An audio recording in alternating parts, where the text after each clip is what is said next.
What's going on, guys? It's Coach Noob back in the building with another one. As usual, it's going to be jam packed full of jewels. Anytime is always appreciated because you could be doing anything but you hear me checking out these reviews. Yo, this one is it's crazy too, bro. It's a manhunt underway for a man accused of shooting two Minnesota lawmakers and their spouses. Let's get to it. Lending colleague, Speaker Melissa Hortman, and her husband Mark were shot and killed early this morning in what appears to be a politically motivated assassination. Law enforcement sources tell CBS News that 57-year-old Vance Belter is the suspect seen here in surveillance video in the two early morning shootings in suburban Minneapolis.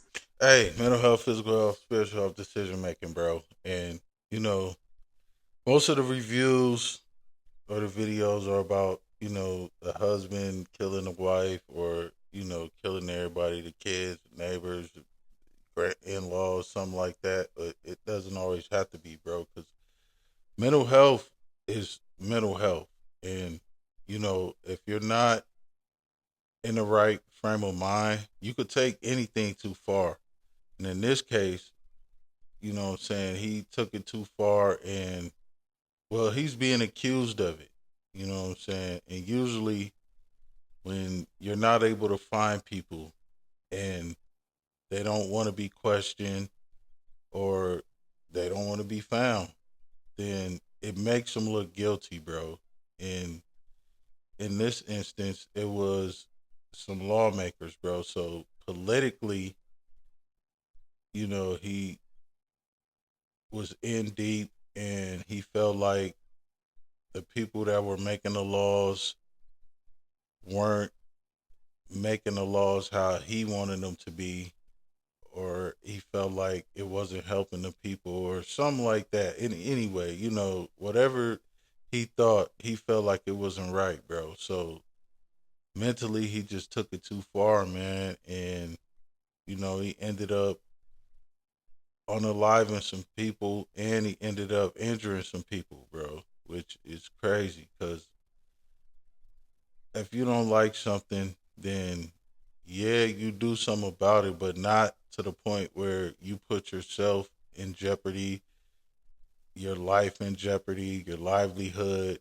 everything you work so hard for in jeopardy, bro. You go about it in a way that,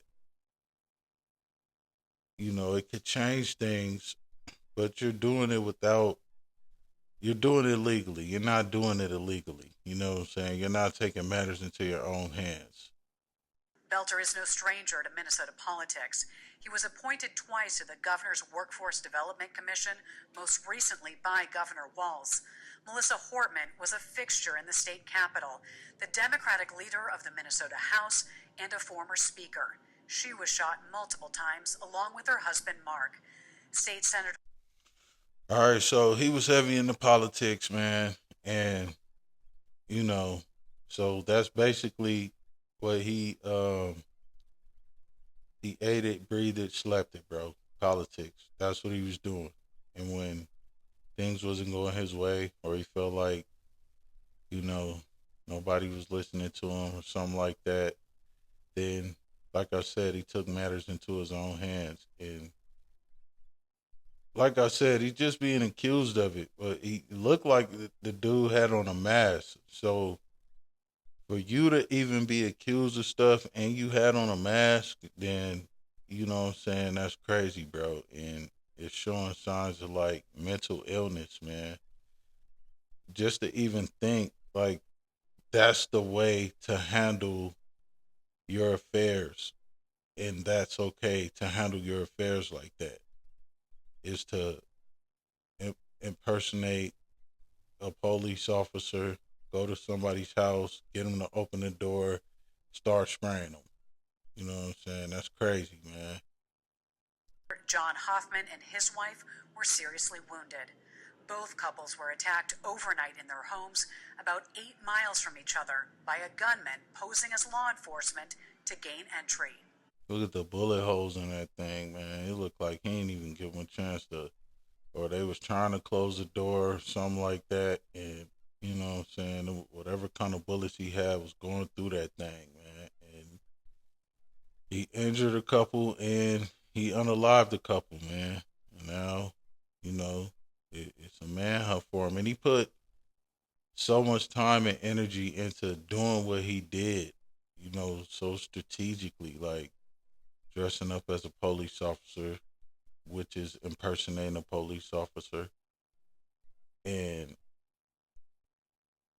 whatever he was wearing, and then them coming to the door, opening the door, bro, for him, so they felt comfortable enough to do it. So instead of putting all that time and energy into doing something negative, just think of what he could have accomplished by putting all that time and energy into doing something positive, bro, which is going to City Hall during the meetings, stating your piece or getting people to sign a petition. It's a number of things you could do. I'm not getting into the politics about it. We're just talking about it from a mental health standpoint and, you know, just things that he could have done differently instead of throwing his life away after this, bro, because it is a manhunt for him. People are looking for him. And, he could have avoided that, bro, just by doing the right thing.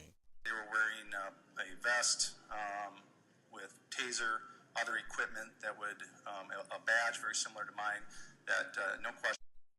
You see the mask on, but they still seem to know who he was, though. You know what I'm saying? Even though he had the mask on, the vest, he had the flashlight, he had, like he said, a taser and a vest. Man, just it was really, you know what I'm saying? He was on that, bro. He put time and effort into this scheme, this plot. You know what I'm saying? To do what he had to do, man, and his mind was dead set on it, which again, it's mental health, bro, and it's spiritual health, physical health too. You know what I'm saying? And when those things are out of whack, then that means that you're out of whack, bro. You're not thinking clear, mentally, spiritually, or physically, and you're in your feelings. This is another example too of being in your feelings. It don't have to be about a woman, bro. It could be about anything, man. And when you're in your feelings, we know you're not thinking clear. And when you're not thinking clear, you're making irrational, illogical decisions, man. And, as men, bro, that's not what we do. You have to be able to keep yourself in check and give yourself a check. You know what I'm saying? And hey, this ain't what we doing. You know what I'm saying? This isn't right. You know what I'm saying? Things of that nature, bro. And he didn't do that. If they were in this room, you would assume that they are a police officer. Police say Hoffman and his wife were shot first around 2 a.m. When police decided to check on Hortman's home as a precaution, they encountered the suspect and exchanged fire. He retreated into the house but escaped on foot through a back door. The gunman left behind an SUV that officials say looked exactly like a police car. Look at it, the lights and everything, man. So even the license plate says police on it. So it was well thought out. You know what I'm saying? He put, like I said, a lot of time and energy into doing this, man. And it looked like somebody, he had to have some kind of help too, though, to do this, because it's just one person getting all this stuff together. You know what I'm saying? Maybe he was a send off, maybe not. It's too late now, and you can't take back things that you've done. And hindsight, would he have done it? Probably not, man.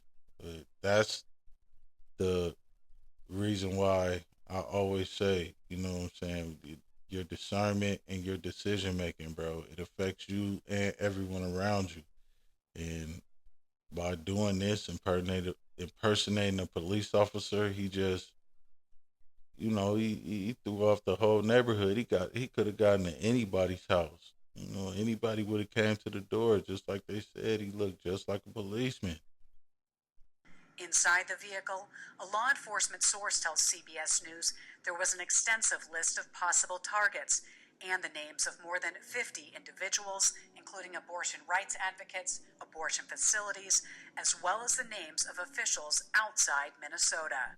Now, he was about to go on a spree. You see what I'm saying? Abortion rights advocates, abortion facilities, other officials outside of Minnesota. So this dude, you know what I'm saying? He was plotting and planning this. It seemed like a good year or more, because you just don't come up with something like this overnight and just go at it. So maybe he did just do it by himself, and he was just, getting all the stuff together. And this is an elaborate scheme, and and he went through with it, and he didn't accomplish all the mission because, like they said, they found his notes or whatever and he was still gonna carry out other stuff, but the plan didn't go as he expected. And when you're not thinking clear, plans never go as you expect them to go because you're not thinking clear, bro. Even when you are thinking clear, your plans don't go as you expect them to go. But at the same time, you're not doing anything to put, your life in danger or jeopardy or something like that. And you can always go back to the drawing board and reevaluate and assess what happened and why it happened and things like that and go back at it, man. But something like this, shooting people up, all right, once you did that, it's a wrap. People are looking for you and you don't have time to go back and start over and stuff like that. Jennifer Mayerly, WCCO News. All right. Anyways, it's Coach Snoop. Like, share, comment, subscribe if you're digging this kind of content. And your time is always appreciated because you could be doing anything but you hear me checking out these reviews. Until next time, I'm out.